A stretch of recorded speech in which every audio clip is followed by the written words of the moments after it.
Now, when we talk about the producer surplus, which is the benefit to the producers, the consumer surplus, which is the benefit to the consumers, we also need to consider them together. So we need to consider society as a whole. And society as a whole is made up of the producers, the one that produce the goods, and the consumers, the ones that buy the goods. So to consider the well-being of society, we look at the total surplus. The total surplus is benefit to society. All right, so it's everybody who is benefiting in a market from goods getting bought and sold. And so the total surplus is going to equal the consumer surplus plus the producer surplus.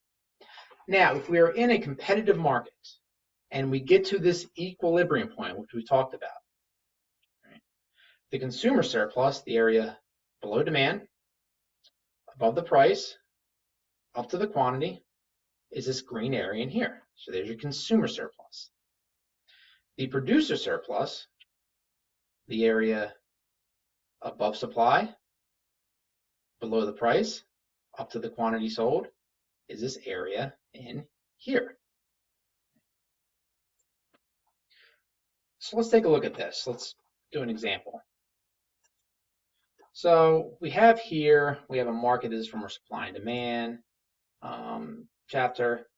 And so we had it to where, we have a demand curve, we have a supply curve, and at the equilibrium, we have the equilibrium price is 40, equilibrium quantity is 30. And so our consumer surplus, if that's where we were, our consumer surplus is going to be the difference between what they're willing to pay the demand and what they did pay the price. So it's going to be this area in here. Okay, so your consumer surplus.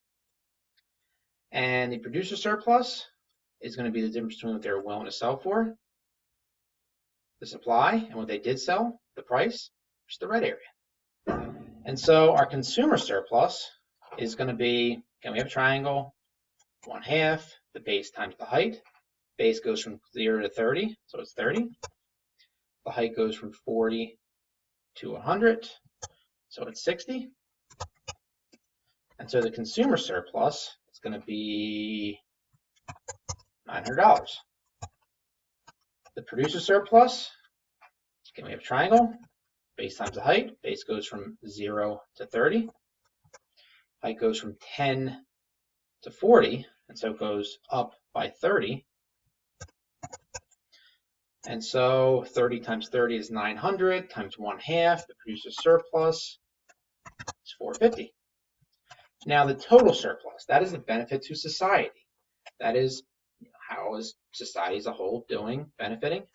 It's going to equal your producer surplus and your consumer surplus. Producer surplus is 450.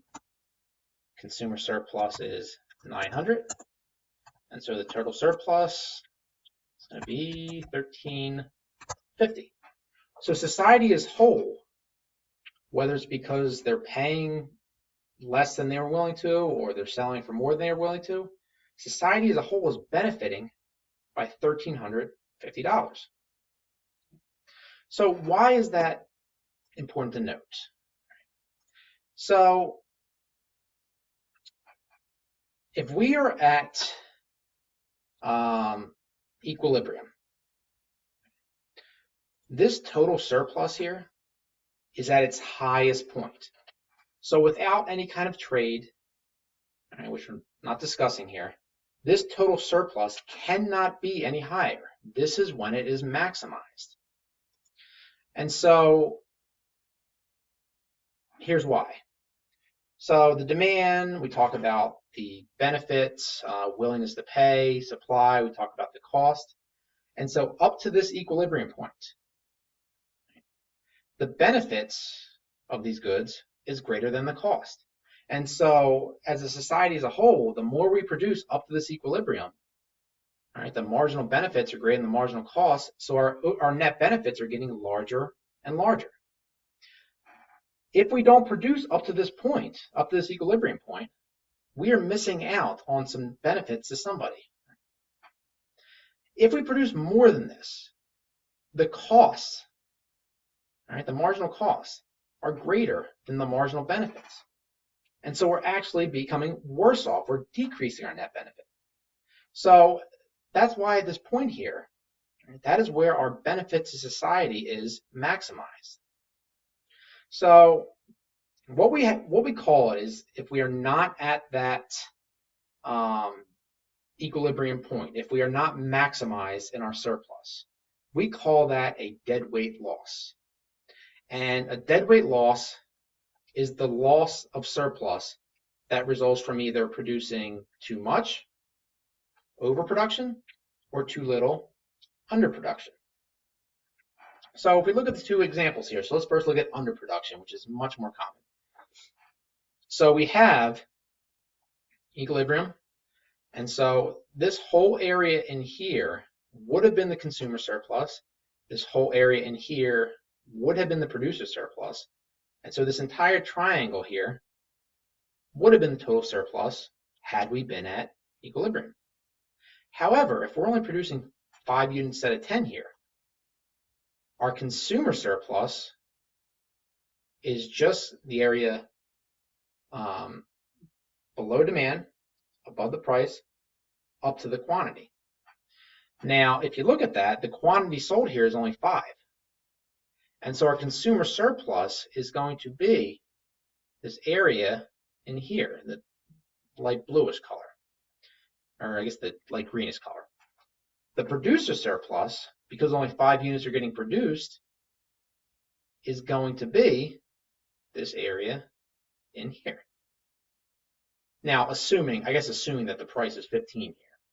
But anyway, so the total surplus is going to be this area. Let me draw it here actually. So your total surplus is going to be this area in here. Now, this grayish triangle out here, this was included in total surplus when we were at equilibrium. However, because we are not now, that is now gone. It could have been a benefit to somebody, to either producers or consumers, had we been in equilibrium. But because we're not there, because we are underproducing, it's a benefit that now nobody is receiving, right? Because we're not producing those units, where again, the marginal benefit was greater than the marginal cost. Now, if we look over here, again, if we would have been at equilibrium, this triangle over here on the left would have been our total surplus. If we're producing 15 units, however, right, we have these units where the marginal cost of producing them is greater than the marginal benefit. So this is another loss that we have, and it's going to take away from the benefit that we get from these units up to here.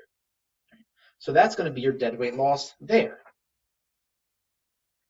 And so again, so when we're looking at surplus as a whole, the consumer surplus is going to be your benefit to consumers, producer surplus is going to be your benefit to producers, and total surplus is going to be the sum of the two. Now, if we are at equilibrium, our total surplus, our benefit to society, is going to be maximized. We cannot do better than that without trade. If we produce too little or to produce too much, it creates a deadweight loss. And that deadweight loss is the loss to society. It's surplus that society could have been receiving, but is not, because we are not producing efficiently.